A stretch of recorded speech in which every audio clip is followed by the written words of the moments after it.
Alright, welcome to the first Blazing Tech Stocks review video.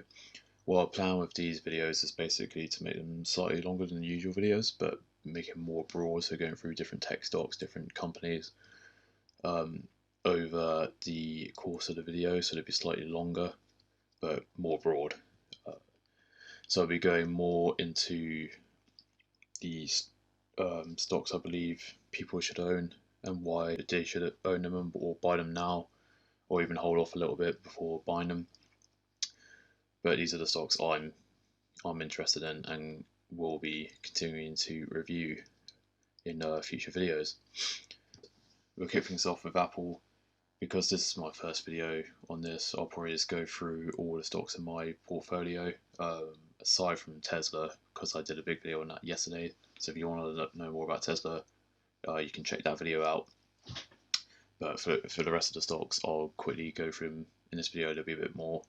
It won't be as in depth as the Tesla one, obviously, because it would take forever. But it'll be a more broad brush approach to all of them and why you should own them.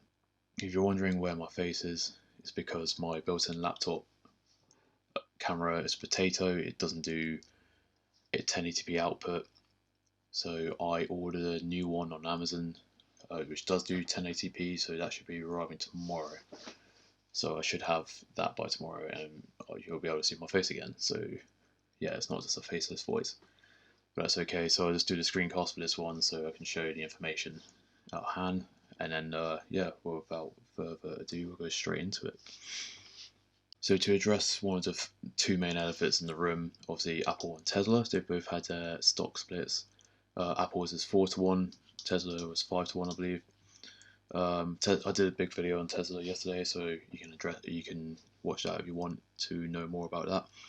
But let's talk some Apple. I've been a long time believer in Apple. I believe that they're going to shape the next 10 years like they've done for the past 20, since the early 2000s when Steve Jobs, or late 90s when Steve Jobs returned to the company. Even in the short term, it's just had a stock split. It's now up 3.9%. It's growing rapidly since the split. There's no sign of it really slowing down, really. It's moving more into the services industry, which has led it to do well over the pandemic. So it's not even just hardware Apple sells anymore, it's now moving more into services. So you've obviously got your Apple News, your Apple TV, your Apple Music.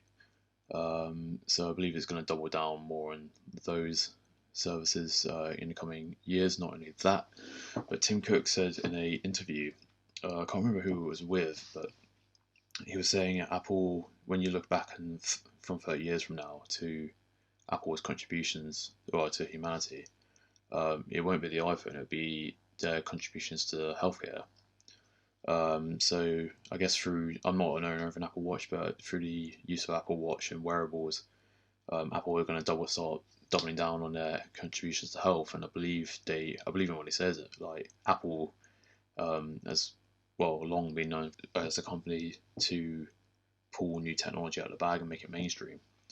Not only this, but I believe Apple and its competitors, Google, Microsoft, and such, will also be trying to look to disrupt that sector, especially after the pandemic. I think all these big companies are going to have answers to the underlying health problems of society, especially as everyone's a germaphobe now.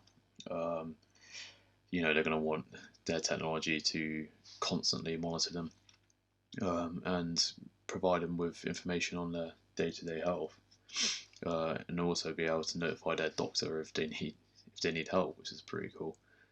But yeah, no, I totally believe Tim Cook when he says that. I think Apple's going to remember his contributions to health, and that's going to be a big part of the next 10 years. Not only this, but I also believe you got exciting new technology coming out of Apple, such as the Apple Glass. Obviously, it hasn't been confirmed, but I believe they are shaping up for a move to AR, to augmented reality.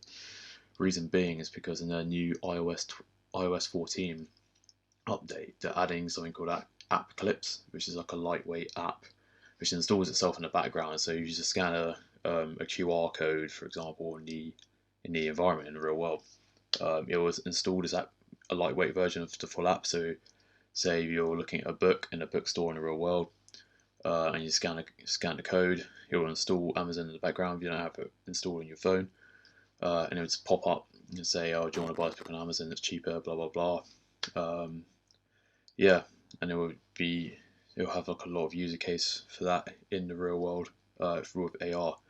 Because obviously the glasses can then scan the code, seeing as you've got them in your face, and then it will just pop up with something on your glasses, and you can use the app there and then. So I believe they're testing out that technology on the iPhone for when they do move to the Apple glasses to AR. So I believe that's another big technology that's going to disrupt in the 2020s, and Apple is going to be at the forefront of. So it's not only health; it's going to be AR, and these are the big two technologies that Apple hasn't released yet, but I believe they will disrupt. I guess health to a certain extent it has, but I believe it will disrupt even more in the coming years. So that's definitely a stock I personally own, and I will continue to own for the foreseeable future for at least the next 10 years. I don't see myself selling it anytime soon. And I believe 10 years from now, Apple is still going to be a big boy. It's still going to be a big player in the tech space. I haven't really got much reason to believe otherwise. Obviously, I can't predict too far ahead, but I just think, yeah, it's got so many rumors, so many things in the pipeline for Apple. Not just saying that as because I work in the Apple ecosystem, but just generally out of personal belief, I believe they'll be shaping the future for the foreseeable. So that's definitely, it's still going to remain the biggest single position in my portfolio. Yeah, and I still believe it will be. It's just going to continuously make new highs, I think, for the next 10 years. Obviously, there'll be dips every now and again, but yeah, for the foreseeable, it's definitely a stock I'll be holding. The second stock I want to talk about, which I own in my portfolio, is Square Incorporated. So the company which makes the cash payment systems which are built into your phone, essentially. I worked at an event once, an outdoor event, and they were all using the Square technology. I didn't know what it was before that event a couple of years ago. So essentially, it just makes it easier. It makes your iPhone or iPad a cash register, essentially. But it also connects to Square's hardware, which obviously can take the contactless payment. So I believe Square is a good stock to hold because I believe its technology, again, will shape the next 10 years, especially post-pandemic, because everyone is now a germaphobe. They don't really want to use cash. I'm a big believer in a cashless society. I think we'll go cashless very soon. I think it's going to be accelerated by COVID. Everyone doesn't want to exchange cash. We're already used to not having to use cash. So why not keep it that way? It is the future. People rather pay using contactless on their phone or contactless with their card. Square is going to be a big player in that industry, I believe. Square owns the technology and makes the technology that enables that cashless future. I believe it could be a stock that blows up in the next 10 years. It's going to go for you a great return. Therefore, it's a stock I own and I will be holding on to for the foreseeable future for at least the next 10 years. I believe it's another big player in this. It's going to be a big player in this cashless future. And also, I believe it will be a big player in internet transactions. So anyway, that's why I believe you should own Square. Anyway, that's the reasons why I believe Square is going to be a big player. It's going to be a good stock to hold for the next 5 years, at least to 10 years. I believe it's going to be one of those big companies that's shaped the next 10 years. So therefore, I own it in my portfolio, and I think you should too. Right, so moving on from Square, another stock I own is PayPal. Again, it's a similar reason I own Square, but more for online payments rather than physical payments. I believe PayPal still has a big future in. Well, I say it has a big future. It's got a daily chart. It's already down, down by nearly 1%. But anyway, we don't short-term trade here. But I believe for the foreseeable future, again, the next 10 years, it's going to be as good a stock to hold because it's going to be part of that payment future. people already use PayPal. A lot is already familiar. A lot of people are already familiar with PayPal. They do online transactions. They send each other money on it. Again, it's already a big player and that's already established. And I just don't believe it's a technology that's going to disappear anytime soon. In fact, it's going to be used more often, I believe, in the future than it is in the past. I think cash. Personally, I think cash is an outdated way to exchange money, especially post-pandemic, like with the coronavirus and such. Like people don't want to exchange money. Like I said, with the Square section, it's a similar reason here, but more for online payments rather than physical payments. So that's why I own PayPal, and I believe I will own it for the next 5 years at least. Right, so one other stock I own is Nvidia. I believe, again, this is a futurist stock which creates the microprocessors that go into your phones and computers. They make a lot of for industry supercomputers as well. I believe, again, I'm not a huge hardware engineer in terms of computing. They're one of the big chip makers in the industry alongside Intel. I actually don't own any Intel stock at the moment. I've chosen Nvidia over Intel for now. I will think buy Intel eventually as well. Again, that's one of the other big players, but Nvidia has been making some big moves recently. I know that's lifted the stock price, and I believe Nvidia is going to continue to do so. It's going to be one of the big chip makers for the foreseeable future. Anyway, Nvidia is going to be a big stock to own, I believe, for the next few years. I might change my mind about it, I might not. Again, it's harder to predict with Nvidia. Again, I'm not a hardware engineer for computers, so I don't really know the ins and outs of the actual processors themselves. I just know they're a big player in that sector, so I do want to own a company that makes the chips for these computers that are going to be changing the future.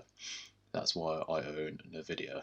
At least a relatively small stake in Nvidia, but I might grow. I might get rid of it on a moment's notice, depending on if I would get new information. Sorry, I shouldn't say it on a moment's notice, but obviously I'll assess the facts. I won't be knee-jerk reactions, but yeah, it's definitely a stock I'm keeping an eye on, as well as owning a bit of a position in. Right, so here's a stock that you probably weren't expecting because it's not a tech stock, but purely out of diversity, I do own a small stake in McDonald's. I believe, again, McDonald's is just one of those established businesses that's probably not going to disappear anytime soon. It's not going to get replaced by technology. In fact, it probably can embrace technology in its restaurants. It just uses those machines that you just tap what you want, and in fact, it's probably going to get completely automated in the next 10 years anyway, which obviously saves them costs on employee fees. Obviously, there's going to be no one working at McDonald's restaurants anymore, but oh well. It's you can't stop progress. In fact, it's actually good if you're a shareholder in McDonald's, which is why I'm recommending you be one, rather than the future making you redundant when you become part of the future and actually invest in it. It also it's just a sound dividend playing stock. Really, you can't really go wrong with it. Just buy and hold really as long as you can. I don't see McDonald's going anywhere. It's not a tech stock.